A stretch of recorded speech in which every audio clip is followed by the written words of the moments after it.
За развитием событий в республике и за ее пределами. Подводя итоги этой недели, я и мои коллеги расскажем о самых заметных новостях.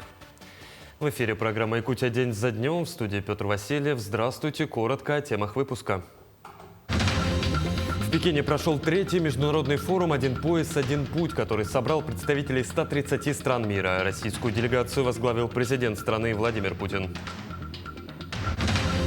Якутия намерена начать сотрудничество с Китаем в новых отраслях. Это IT-технологии, работы с искусственным интеллектом и кинопроизводство. В 2023 году в республике из аварийного жилья расселят более 30 тысяч человек. Сегодня в регионе ведется работа по строительству более 90 многоквартирных домов. Безопасное образовательное пространство, в котором есть весь необходимый для учебы функционал. В Якутии представили учебный профиль «Сферум». 30 ювелиров представили свои лучшие творения на выставке «Лучшие ювелирные изделия-2023». В Пекине состоялся третий международный форум «Один пояс, один путь». Как отметил президент России Владимир Путин, Россия и Китай, как и большинство государств, разделяют стремление к равноправному и взаимовыгодному сотрудничеству в целях прогресса и социального благополучия, при этом при уважении цивилизационного многообразия и права каждого государства на собственную модель развития. По его словам, как раз инициатива «Один пояс, один путь», которая строится на таких принципах, позволяет создать интеграционный контур, где обеспечивается свобода торговли, инвестиций, труда и взаимосвязанная инфраструктура. Еще один коридор от Арктики на юг мы планируем на Дальнем Востоке. Его элементы также формируются.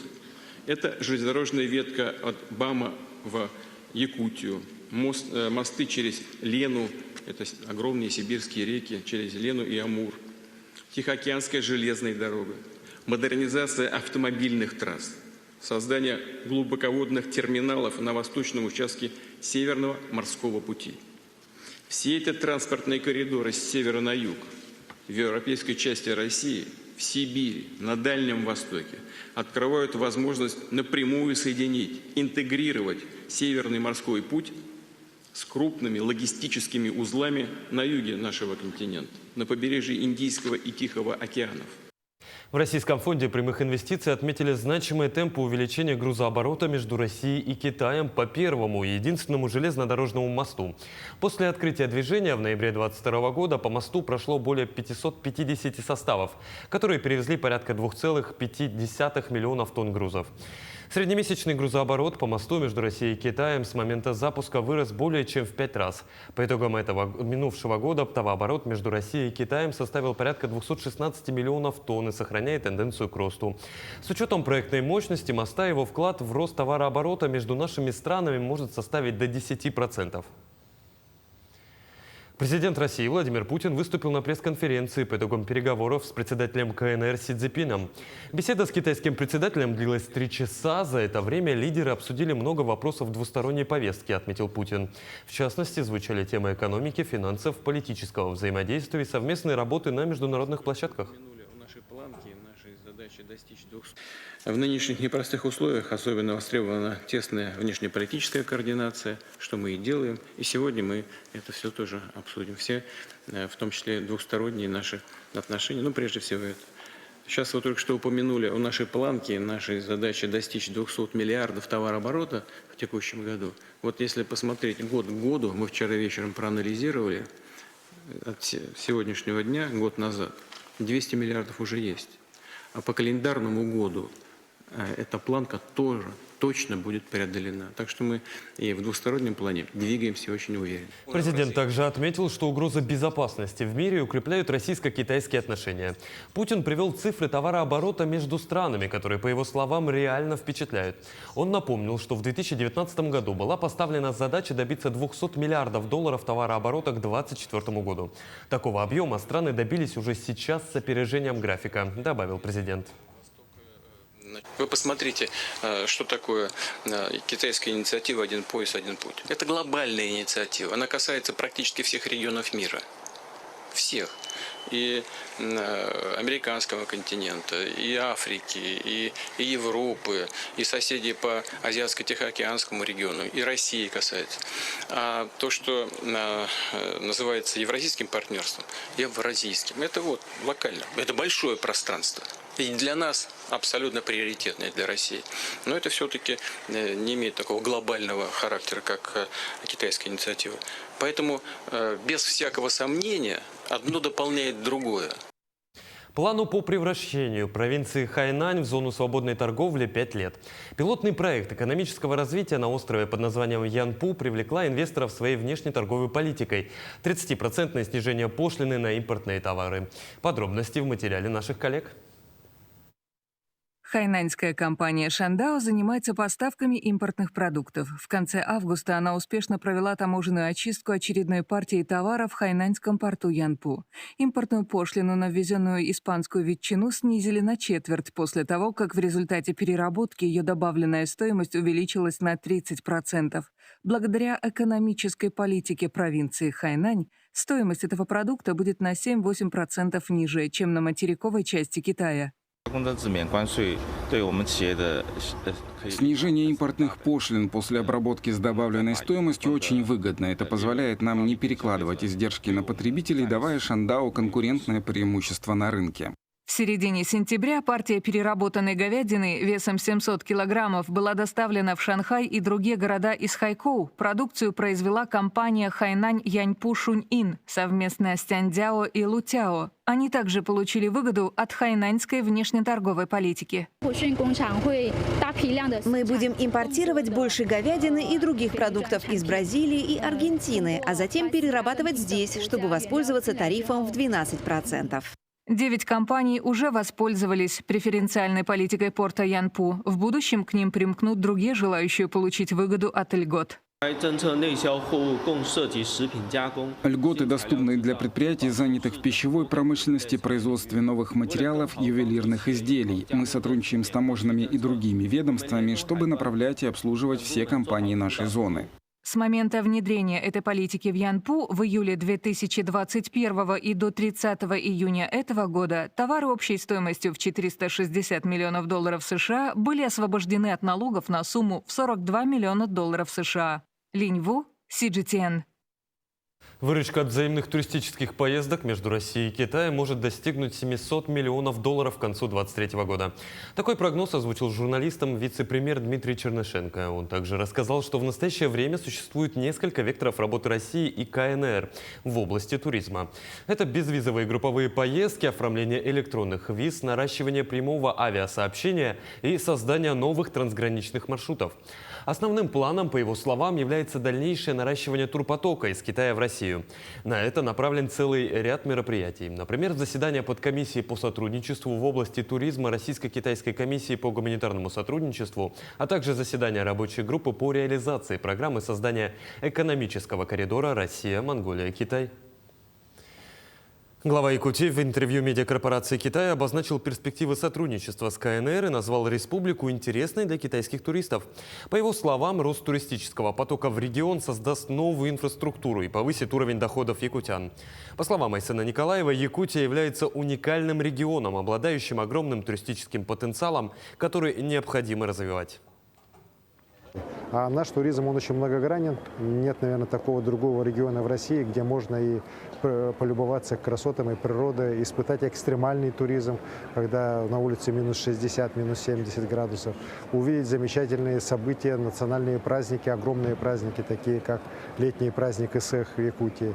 И, например, полюбоваться северным сиянием во многих уголках Якутии. Поэтому у нас есть очень много что посмотреть, что увидеть. И, конечно, я уверен, что в дальнейшем развитие туризма в Якутии это будет для нас очень важное направление развития в целом экономики. Якутия тем временем будет укреплять экономические отношения с КНР. С начала года внешнеторговый оборот республики и КНР составил $2 миллиарда. Об этом в интервью медиакорпорации Китая сказал глава региона Айсен Николаев. По итогам 2022 года внешнеторговый оборот Якутии и Китая составлял свыше 3 миллиардов. По оценке Айсена Николаева, этот показатель увеличится еще больше по итогам текущего года. По результатам прошедших 7 месяцев внешнеторговый оборот составил около $2 миллиардов. Якутия намерена также начать сотрудничество с Китаем в новых отраслях. Это IT-технологии, работа с искусственным интеллектом, информационные технологии, производство определенных высокотехнологичных товаров, а также кинопроизводство. Об этом в интервью по итогам участия в международном форуме «Один пояс, один путь» китайской телекомпании CGTN рассказал глава Якутии Айсан Николаев. Для нас также очень интересно будет сотрудничество в творческих индустриях. Для китайских друзей, наверное, будет очень интересным и удивительным узнать, что Якутия – третий производитель кинофильмов в России после Москвы и Санкт-Петербурга. Третье место занимает именно Якутия. И мы сейчас будем строить крупнейший кинопавильон по поручению президента Путина именно в Якутске в ближайшие годы. И я уверен, что мы также будем сотрудничать и с китайскими кинокомпаниями, крупнейшими продюсерскими центрами для того, чтобы, может быть, какие-то совместные проекты реализовать поистине мирового уровня. Ну а сотрудничество между СМИ Китая и Якутии позволит укреплять культурные связи. В апреле этого года русскоязычная служба медиакорпорации Китая официально начала сотрудничество с вещательной компанией НВК «Саха», новостным телеканалом «Якутия-24». Партнеры договорились обмениваться контентом. Мы выяснили у главы Якутии, какие перспективы он видит в укреплении контактов между местными и китайскими СМИ. Айсан Николаев отметил, что подобное межрегиональное сотрудничество позволяет выйти медиакомпаниям на новый уровень. Оно очень важно, очень нужно для того, чтобы наши страны, наши жители лучше знали друг о друге, понимали лучше друг друга. Конечно же, у нас большой интерес к Китаю был всегда. И передачи о жизни Китая, об его развитии, об его достижениях, об его истории, культуре, о хороших местах, где бывают туристы, всегда достопримечательности, конечно же, будут интересовать всегда жителей Якутии. Ну и, конечно, я уверен, что и жителям Китая телерепортажи об особенностях Якутии, об его природе, об ее людях, конечно, тоже будут очень интересны. Продолжим подводить итоги минувшей недели. После небольшой паузы оставайтесь с нами.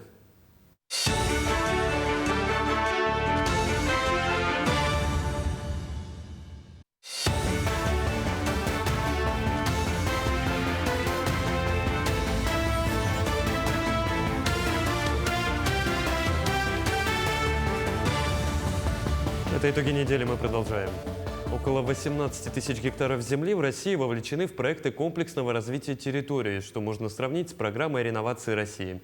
Об этом сообщил глава Минстроя России Рек Файзуллин в ходе заседания Комитета по бюджету и налогам Госдумы. По его словам, новый механизм по комплексному развитию территорий позволяет совершенно новые подходы применять к модернизации наших городов.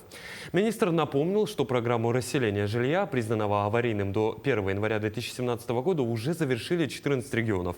Из них 9 начали получать финансирование по новой программе, которая затрагивает фонд, признанный непригодным для жилья в период с января 2017 по январь 2022 года.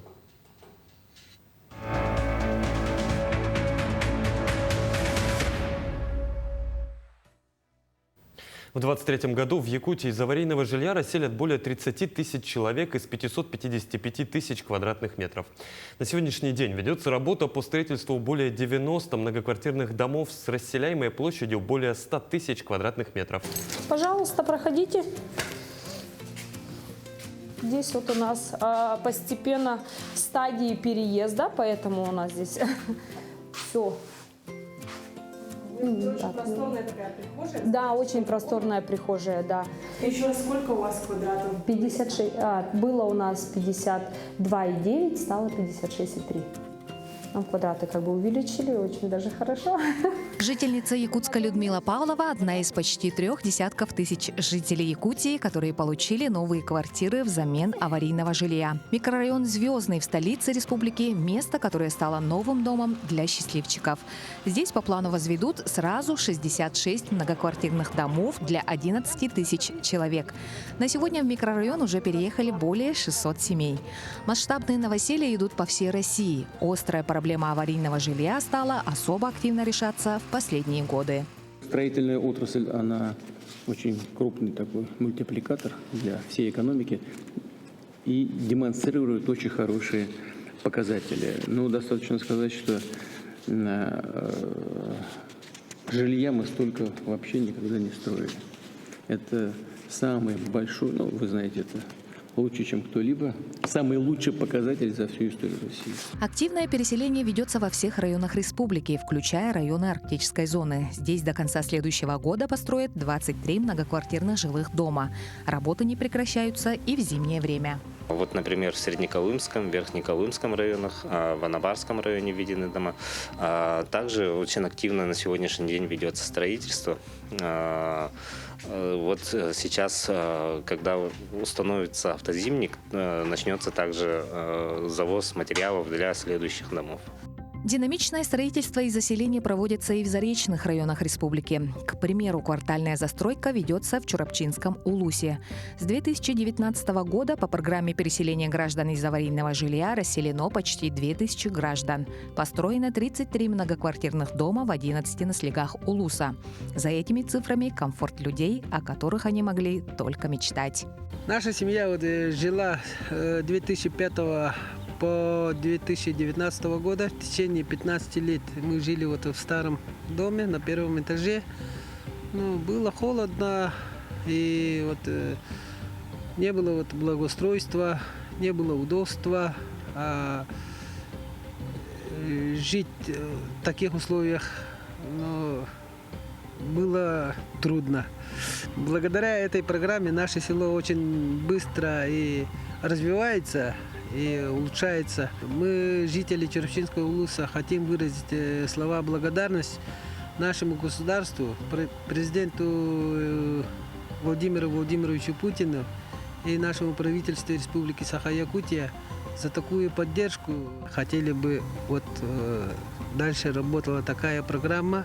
Масштабный проект реализуется в Горном районе. Кроме районного центра села Бердигистях охвачены такие села, как Мытах, Кюрелях и Кептин. В Улусе введены в строй 20 многоквартирных домов, в которых ключи от новых квартир получили 1300 жителей. Получилось так, что квартиру получил новую. На той квартире я жил уже 30 лет. В той квартире. Квартира была, конечно, первый раз нормальная, потом отопление отключили, холодно стало, печку топить стал, там 2 печки топил. Сейчас благодарен кому? Вам, что дали квартиру мне новую. Якутск в центре больших строительных изменений. Здесь в рамках программы ведется реновация 17-го квартала, где уже возводится первый дом будущего микрорайона «Спортивный». Он обеспечит современным жильем еще около 14 тысяч якутян. А эта новость в начале сентября порадовала многих, чьи аварийные дома в программу переселения пока не включены. Президент России Владимир Путин в ходе совещания по развитию дальневосточных городов поручил завершить расселение граждан из аварийного жилого фонда в столице республики на 100%. В Магадане и Якутске сохраняется большой объем аварийного жилого фонда. Об этом тоже сейчас только что говорили. В этих городах, по аналогии с решениями, принятыми по Чите и Улан-Удэ, прошу завершить к 2030 году расселение граждан из аварийного жилья, признанного таковым на 1 сентября текущего года. Как сообщил глава республики Айсан Николаев, полная ликвидация аварийного жилого фонда в Якутске требует расселения жителей более 1000 многоквартирных домов общей площадью почти 500 000 квадратных метров. У нас, я сейчас наблюдаю такую тенденцию, что реально строителей реально не хватает. Да? Мы в кои-то веки видим, что все загружено, все забито, и заводы работают на полную мощность по стройматериалам, и строительные компании все полностью задействованы в ходе этих работ. Вместе с тем темпы надо еще больше наращивать. И здесь, конечно, правительству надо работать и над повышением производительности труда, над введением новых технологий, по строительству новых заводов, если есть такая необходимость. Хорошим подспорьем для улучшения жилищных условий стала также программа «Дальневосточная ипотека» с выдачей ипотечных кредитов в размере 2% годовых. С момента реализации в республике программы «Дальневосточная ипотека» было выдано более 18 тысяч ипотечных кредитов на сумму более 88 миллиардов рублей. Любовь Васильева, Марфирина Алексеева, Семен Семенов, Якутск.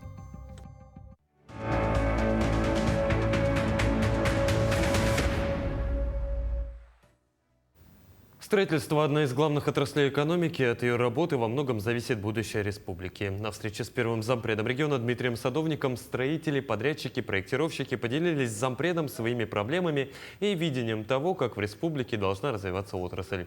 Представители сообщества строителей предложили проводить подобные встречи чаще, чтобы иметь возможность обсудить все накопившиеся вопросы и выработать общую концепцию их решения. Следующая встреча намечена на декабрь, когда будут подводиться итоги строительного сезона 2023. Напомню, после формирования нового состава правительства Дмитрий Садовников теперь курирует в том числе и вопросы строительства. В формате обсуждения с представителями строительного комплекса она необходима была, потому что мы сегодня обсудили те сложности, которые на сегодня испытывает стройкомплексы, в стройках, проектировании, нормативном регулировании. Соответственно, мы рассказали о своих планах и задачах, которые ставятся в будущие периоды. И мы разрабатываем концепцию развития строительной отрасли, и те высказывания, те мнения, которые сегодня озвучены, они войдут туда в основу как вопросы, которые необходимо решить в ближайшее время. Дмитрий Садовников также провел выездное совещание по вопросам строительства квартала «Звездный». В частности, речь велась о присоединении инженерных коммуникаций и об устройстве подъездных и внутриквартальных дорог. В 2023 году застройщик должен ввести в эксплуатацию 7 жилых многоквартирных домов и начать строительство ледового катка. По словам заказчика и застройщика, все работы планируется выполнить в срок. Один из вопросов, обсуждаемых на совещании, был вопрос об обеспечении теплом жильцов до момента ввода большой квартальной котельной в 2024 году. На этот период строительства дома будут по временной схеме подключены к котельной ГУП ЖКХ. Здесь у нас в текущем году запланировано со стороны застройщика АО «РИА» ввод 7 многоквартирных домов. Также у нас параллельно строится крытый каток. Но основные вопросы, которые сегодня обсудили, это уличная дорожная сеть, техприсоединение к инженерной инфраструктуре. В принципе, обговорили и обозначили определенные сроки, по которым у нас будут завершены вопросы, связанные с водоснабжением, канализацией, электроснабжением, переносом, выносом сетей, связи и, как говорится, обеспечение теплом. Обеспечение теплом у нас квартал запланировано за счет большой квартальной котельной, которая будет вводиться в следующем году. И у нас как временная схема это подключение временное к существующей котельной ГУП ЖКХ и в зимний период строительство новой модульной котельной. Деревянный дом в Якутске по адресу улица 8 марта, 89/1 уже много лет каждую весну и осень страдает от талых вод. И все бы ничего, но только в этом году затопило все квартиры на первом этаже. А это ни много ни мало сразу 6 квартир. О том, с чем пришлось столкнуться жильцам многострадального дома, расскажет Мария Кардашевская. Все началось в апреле, когда начал таять снег. Все квартиры нижнего этажа в одночасье затопило талыми водами. Казалось бы, жители не остались один на один со своей бедой. На помощь пришел штаб общественной поддержки, который нашел спонсора, согласившегося помочь. Так они закупили материалы и вскрыли полы. И вот тут-то и начались сложности.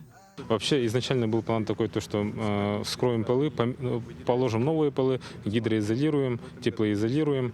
По ходу всего этого демонтажа выяснилось что здесь очень много грунтовых вод под домом получается. И уровень дома на самом деле сейчас находится во всем этом районе на самой низшей точке. То есть все талые воды со всех сторон стекаются к этому дому. И сколько воды из него не выкачивай, а они все равно будут стекаться именно туда. На практике это тоже было проверено. Несмотря на множество попыток откачать воду, уже в течение нескольких часов она возвращалась. Были даже установлены колодцы для дренажа и использованы иные способы. До этого еще были проведены работы по дамбированию для того, чтобы уже с уличной стороны или с дворовой стороны, из-за того, что дом находится в низине, вода чтобы туда не поступала. Но тем не менее вода в настоящее время прибывает из-под земли, в связи с чем затруднительно ставить новые полы. Мы поверили управляющей компании, Юниону поверили, мы поверили всем. Благотворительно. Если бы вы слышали, как человек этот говорил, как красиво все рассказывал. Дом был признан аварийным еще в 2019 году, но почему-то до сих пор не попал ни в одну из программ переселения. В свете сложившихся обстоятельств Департамент жилищных отношений подал заявку на расселение дома на следующий год. А ведь жильцам негде жить уже сейчас, когда на носу зима. В данное время люди своими силами, кто-то по родственникам скитается, кто-то на работе живет. У нас сосед со второй квартиры, он долгий период времени жил в гараже, пока холода не наступили. Холода наступили, снял квартиру. Нина Ильинична у нас учительница 27-й школы. Точно так же она снимает квартиру. Поскольку подрядчик не смог довести дело до конца, власти взяли его под свой контроль. На сегодняшний день самое главное – срочно расселить жильцов. Жителям предлагалось ранее, как нам известно, маневренный фонд. Он и будет и повторно предложен. Но при согласии, конечно, будет предоставлено временное жилье при согласии самих жильцов. Вопрос остается открытым. Жильцы все так же скитаются по родственникам и обивают пороги администрации города в надежде найти ответы. Среди них мать участника специальной военной операции, который уже второй год служит родине. Мария Кардашевская, Георгий Григорьев, Якутск. Продолжим подводить итоги минувшей недели. После небольшой паузы оставайтесь с нами.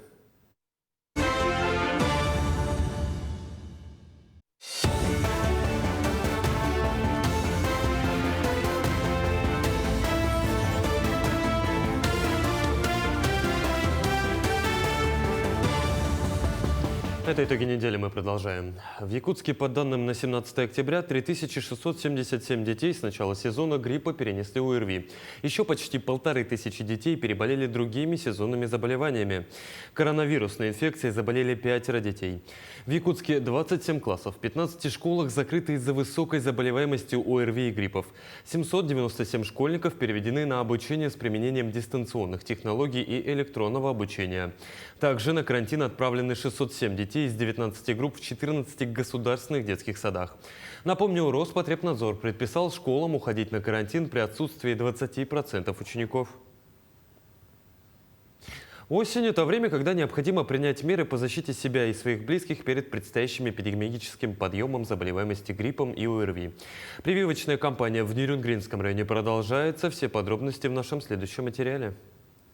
Холодная, снежная и ветреная погода, которая установилась в Нерюнгринском районе уже продолжительное время, создает все предпосылки для сезонного роста вирусных инфекций. Однако ситуация с гриппом и ОРВИ в районе совершенно другая.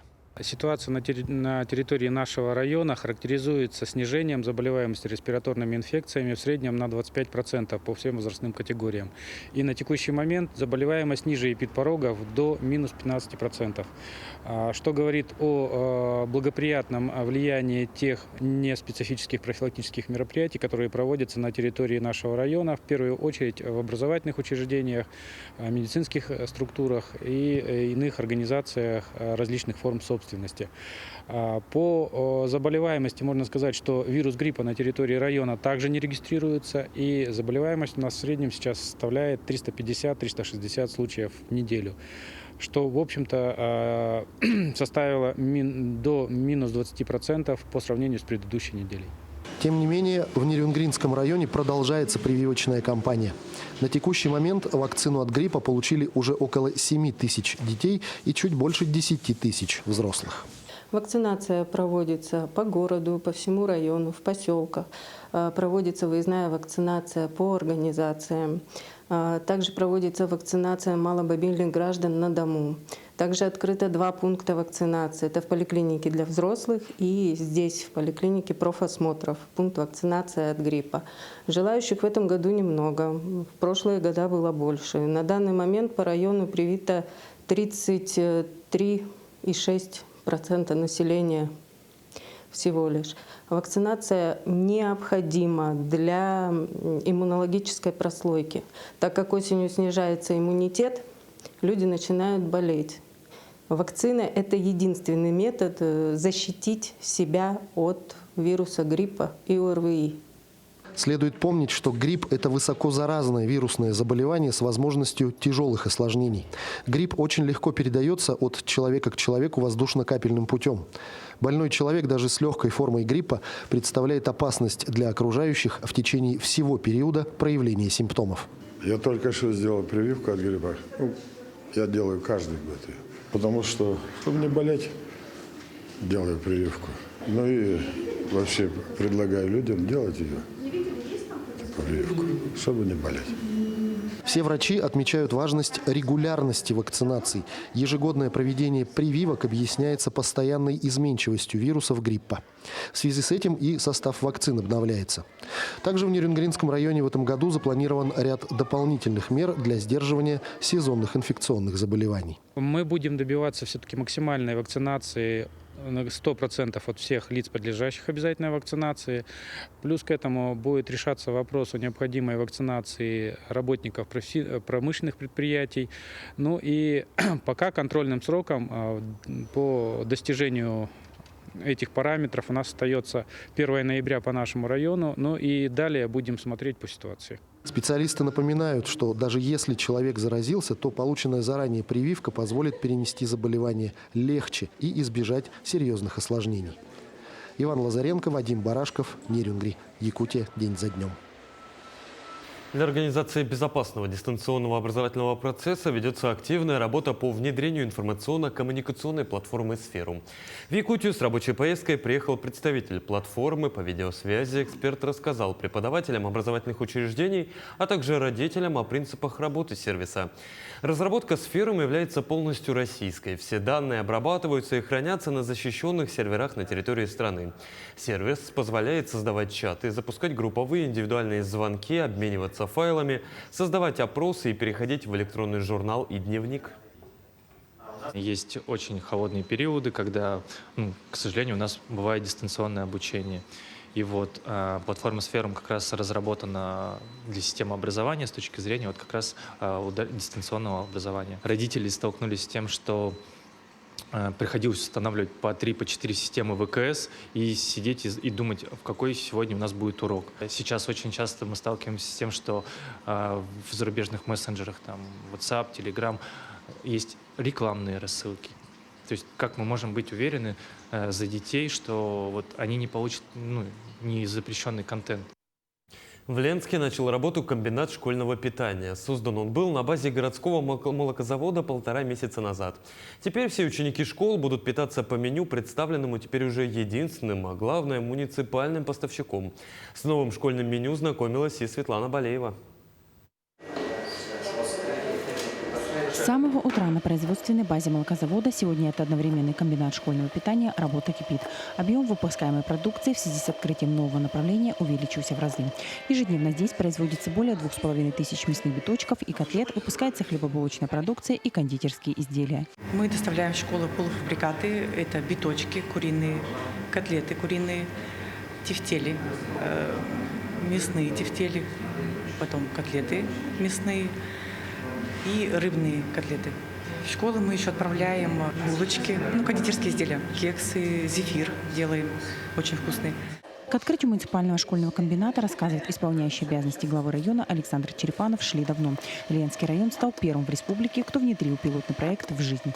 Это такая важная часть, составляющая для того, чтобы мы подняли культуру питания именно в школах, для того, чтобы у нас повысилось качество. Почему мы решили такое, скажем, на молокозаводе? Для того, чтобы мы могли именно регулировать, могли обучать персонал. Для получения опыта руководитель молокозавода и начальник управления образования выезжали в город Иркутск и Республику Бурятия. Там они побывали на школьных комбинатах, осуществляющих свою деятельность более 30 лет. Мы посмотрели их цеха, их базы производственные, их склады. И посмотрели, в принципе, у нас есть то, что у них, у нас может быть реализовано на базе молокозавода у нас, потому что и площади позволяют. Если докупить какое-то оборудование, холодильное там, или еще какие-то ленты мясные, рыбные, то, в принципе, нет ничего невозможного. Это можно все реализовать. Сегодня для комбината школьного питания приобретено дополнительное оборудование. Специалисты занимаются его установкой. В ближайшее время руководство молокозавода планирует открыть овощной цех, где будет производиться очистка картофеля, моркови и свеклы. После чего овощи будут помещаться в вакуумные упаковки и в таком виде поступать в школы. Овощные культуры поставляют на комбинат школьного питания крестьянские хозяйства района. Сырье для приготовления полуфабрикатов приобретается всегда свежее у проверенных годами поставщиков. Все городские школьники питаются теперь по единому меню. В начальной и второй школе обучается 468 ребят. Питание организовано в 2 смены, по 3 перемены с утра и столько же с обеда. В столовой ребята бегут бегом, с удовольствием едят все, что им готовят повара. Рассказывают, что всегда все очень вкусно. Сегодня мы кушаем макароны с печенью и суп. И И больше всего я люблю, когда нам дают макароны с сыром. Я постоянно питаюсь, не всегда все съедаю, но ем. Я люблю, когда дают курицу с макаронами, и рыба очень вкусная. Параллельно стандартному меню в этой школьной столовой организована и свободная форма питания. Повара ежедневно готовят детям супы. Все согласно правилам Санпина. Дети очень любят супчики, многие отдают предпочтение именно им, а не вторым блюдам. Детки очень хорошо кушают, очень хорошие порции большие. К супам за 4 года мы детей приучили, они теперь их едят на отлично. Съедаем 60-80 литров, это однозначно за день. Любят полдники, любим мы макароны, курочку, котлетки обожаем. С появлением школьного комбината питание учеников улучшилось в разы. Теперь питаются школьники на 280 рублей в день. Порции достаточно стали сейчас такие объемные. Разнообразие. Следует сказать, что все-таки таких повторов в течение месяца бывает редко. Помимо горячего питания, ученики младших классов ежедневно получают и перекус. Мы сейчас только покушали, и нам дали полник. У нас и печенье, фрутоняня, и внутри еще прибавок сока. Вот такое полноценное питание сегодня получают все городские школьники. И есть, конечно, у ребят пожелания. Их районное управление образования будет рассматривать и снова проведет анкетирование. Первое уже прошло, в нем приняли участие дети и родители. Всего 1212 человек. Результаты показали, что более 70% школьников довольны питанием. Светлана Балеева, Виталий Андреев, Ленск. В Якутске продолжается строительство пристроя школы номер 26. Коробку здания возвели в августе. Сейчас закончили работу по возведению кровли здания. Готовность благоустройства площадки составляет 95%. Напомню, в 2021 году школа стала участником федерального проекта «Цифровая образовательная среда» на территории Якутии в рамках национального проекта образования. Подробности в следующем материале. Первую сваю пристроя школы номер 26 установили еще в декабре 2022 года. Сейчас обшивают наружные стены плиткой, внутри проводят канализацию и электричество. Здание пристроя будет трехэтажным. Общая площадь составит более 4000 квадратных метров. Здесь будет 22 учебных кабинета, спортивные актовые залы, 3 лаборатории, медицинский кабинет, библиотека, тир и буфет. Здание готово на 70%. Наружные работы все практически закончены, только остались мафы монтировать. Все по озеленению, наружное освещение, все закончено. По пристрою у нас по зданию сейчас ведутся фасадные работы, где-то 40% закончено. Внутри отделочные работы ведутся, инженерные системы ведутся. Примерно 50% закончено внутри. Ввод дополнительного здания запланирован в декабре текущего года. В новых светлых классах будут обучаться учащиеся с 9 по 11 классы. Новое здание пристроя рассчитано на 315 мест. Сейчас в школе номер 26 обучаются свыше 1800 детей в 2 смены. Конечно, мы все с нетерпением ждем пристроя ввода нашего пристроя. Это случится уже в декабре этого года. Осталось буквально более чем 2 месяца. К сожалению, школа не сможет перейти на односменный режим обучения. Как известно, 26-я школа одна из крупных не только в городе, но и в республике. Ввод пристроя, он, конечно, это разгрузит нашу школу, безусловно.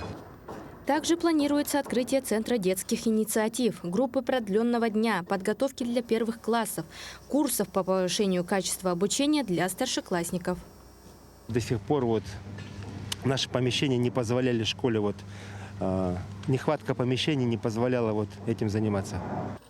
Напомним, что в 2023 году продолжается строительство пристроев не только к школе номер 26, но и к Хатасской школе, а также к школе номер 29.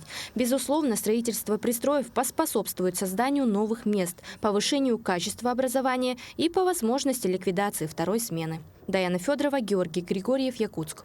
В Якутии действует порядка 1,5 десятков лицеев. Алданский в прошлом году отметил свое 30-летие. Какие традиции сохраняются сегодня, узнали наши корреспонденты. В библиотеке Алданского лицея старшеклассники вместе с наставником готовятся к торжественной линейке, на которой состоится посвящение младших товарищей в лицеисты. Современный лицей мне очень нравится. Тут атмосферно, школа небольшая, но поэтому как раз тут взаимоотношения с учителями хорошие. И, в принципе, Сама по себе атмосфера уютная. Проведение праздников и торжественных мероприятий – это лишь часть задач, которые курирует советник директора по воспитанию. К его ведению относятся 12 векторов. Работа по каждому из них в лицее велась и ранее, а новый формат открыл дополнительные возможности для развития и личностного роста школьников. Туризм и путешествия, есть такое направление в российском движении детей и молодежи, оно тоже охвачено, потому что мы на сегодняшний день принимаем участие в таком проекте, который называется «Открой свою Якутию». Я участвую в проекте «Кэскил» СААС. Мы выполняем ежемесячные задания, нам их присылает Якутск, и мы снимаем информационные ролики. Лицей – одна из самых молодых школ Алданского района. Своих первых учеников он принял в 1992 году. За 3 десятка лет сложились традиции, а в приоритете остается качество образования. Современный лицеист – это человек, это ученик, который занимается не только учебой, но и занимает активную жизненную позицию, занимается спортом, научно-исследовательской деятельностью. Ну и во всем примером должен быть для учащихся других школ. Акцент в учебно-воспитательном процессе ставится на профориентационную деятельность. Так, сегодняшний 10 класс является педагогическим. Юноши и девушки знакомятся со спецификой профессии учителя. А самые первые навыки им помогут приобрести дошколята. Это дает новые возможности как в сфере психологии, так и вообще в жизни. И я, конечно, думаю, что, наверное, я свяжу свою жизнь с психологией и педагогикой. Общение, работа с детьми поможет нам в будущем, даже когда мы начнем заводить свои семьи, мы уже будем знать, как общаться с маленькими детьми и что, в общем-то, делать. Сегодня вся страна отмечает День лицеиста. 19 октября 1811 года был открыт Императорский царскосельский лицей. Возрождение этого типа учебных заведений пришлось на 90-е годы прошлого столетия. Сохраняя лежащие в основе традиции, Алданский лицей полностью отвечает требованиям современности.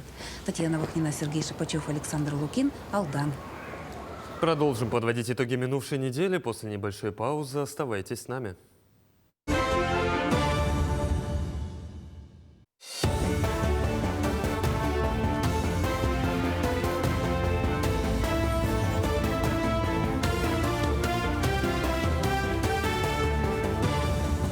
Вы смотрите итоговую программу «Якутия. День за днем». Мы продолжаем. В Южной Якутии октябрь выдался щедрым на теплую погоду. Для лыжников, прибывших в Алдан на учебно-тренировочные сборы, малое количество снега представляет серьезную проблему. В перспективе руководство Центра спортивной подготовки рассматривает возможность установки системы искусственного снижения. Как решается ситуация, сегодня узнали наши коллеги. Центр спортивной подготовки вновь принял лыжников и биатлонистов. В ближайшие недели учебные тренировки в Южной Якутии проведут команды ряда регионов, а также сборные России и Белоруссии. Между тем, первая половина октября выдалась щедрой на мягкую, почти без осадков погоду. Первый обильный снегопад прошел всего 3 дня назад. Трассы покрыты недостаточно, и в настоящее время сотрудники Центра спортивной подготовки возят снежную массу из лесного массива. Пытаемся выжать максимум из этого покрова. Там вот только что мимо нас проходили ребята с сервисной команды сборной России по лыжным гонкам с лопатами, которые занимаются именно тем, что набрасывают из леса снег на трассу, чтобы хоть сколько-нибудь создать устойчивый покров для проведения тренировок.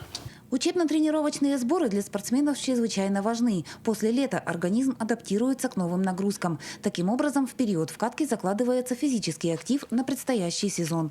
Послабления и простои на сборах недопустимы, и по ходу дела в график тренировок пришлось вносить коррективы. Первый микроцикл – это 5 дней. Мы вообще без снега были, пришлось тренироваться, как мы говорим, на земле. Это беговые тренировки на роллерах, там, в тренажерном зале побольше. Вот, акцент на стрельбу сделали больший. Метеорологические сюрпризы в виде теплой погоды и отсутствия снега октябрь преподносит не впервые. Меньше зависеть от капризов погоды спортсменам могла бы помочь система искусственного оснежения. В перспективе руководство Центра спортивной подготовки рассматривает вопрос ее установки. Необходимо выкопать искусственный водоем для забора воды и поставить буквально там 2 снегогенератора с насосной станцией, которые будут этот снег настреливать в районе стадиона, а потом с помощью погрузчика и самосвала развозить его по трассам. И более того, этот снег, он с технической точки зрения даже лучше природного, то есть он быстрее. Мы можем, в принципе, значительно раньше начинать снежную подготовку, если будет искусственное оснежение. То есть это буквально там с самого начала октября, может даже с конца сентября можно будет начинать. Это может дать некоторые преимущества нам перед особенно европейскими спортсменами. А пока прибывшие в Алдан сборные уповают на милости от природы. Впрочем, по прогнозам синоптиков, в ближайшие дни ожидаются обильные снегопады, а столбики термометров опустятся до минус 10 градусов по Цельсию. Татьяна Вахнина, Сергей Шипачев, Александр Лукин, Алдан. В Якутске торжественно открылась выставка «Лучшие ювелирные изделия-2023». Мероприятие приурочили ко Дню работников алмазогранильной и ювелирной промышленности республики, который отмечается 23 октября. Экспозиция состоит из лучших композиций от 30 ювелиров. Тему продолжит Марферина Алексеева. Участниками выставки лучших ювелирных изделий этого года стали ведущие ювелирные предприятия, мастера-предприниматели, именитые дизайнеры и новые молодые имена среди талантливых ювелиров. Выставленные изделия демонстрируют новые идеи и креативные дизайнерские решения в коллекциях украшений текущего года, а также традиционное наследие народов Якутии. Представлена «Небесная невеста» дизайнера Августина Филиппова.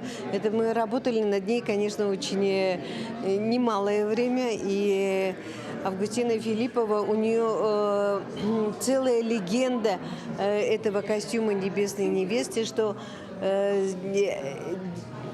ангелы спустились на землю, и одна из ангелов влюбилась в кузнеца, и после этого она спустилась вот через небеса, через 9 небес, и родила сына любимому своему человеку. И чтобы люди помнили о том, что это она спустилась с небес, и сделал кузнец серебряные крылья. Ювелирные коллекции демонстрируют природное богатство республики и высокое мастерство самобытного таланта якутских мастеров. В настоящее время перед дизайном в ювелирной отрасли стоят интересные вызовы. Углубление эстетических интерпретаций дизайна для продвинутого потребителя с помощью смешения материалов и новых технологий. Молодое поколение ювелиров отлично справляется с задачей. Разрабатывала дизайн больше года, примерно 2 года. Идея началась с того, что мне больше нравятся изделия со скрытыми смыслами. И основной моей идеей было выразить свои чувства через определенные символы.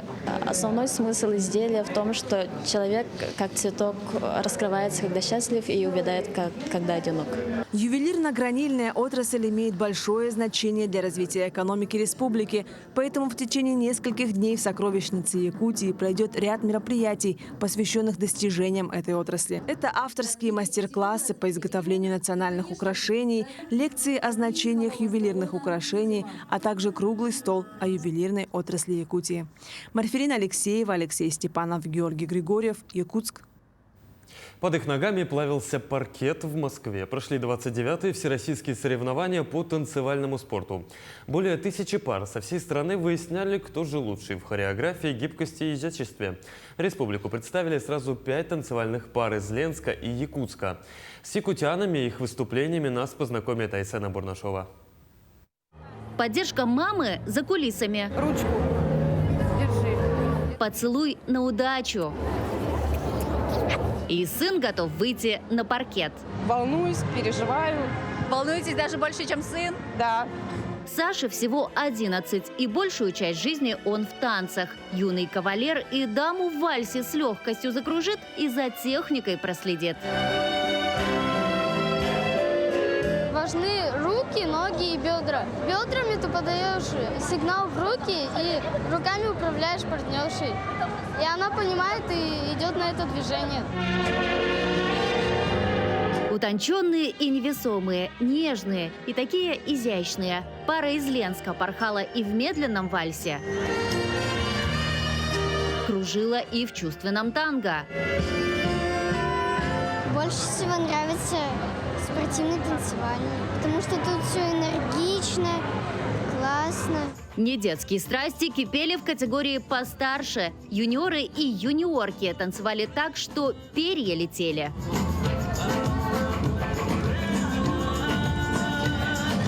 Всего Якутию представили 5 дуэтов. Это танцоры из Ленска и Якутска. 29-й турнир по спортивным бальным танцам уже назвали самым массовым и самым длительным по времени проведения. На протяжении недели на паркет вышли более 1000 пар. Надеюсь, что мы завоюем пьедестал. На самом деле очень волнуюсь к выходу, но уверена в себе.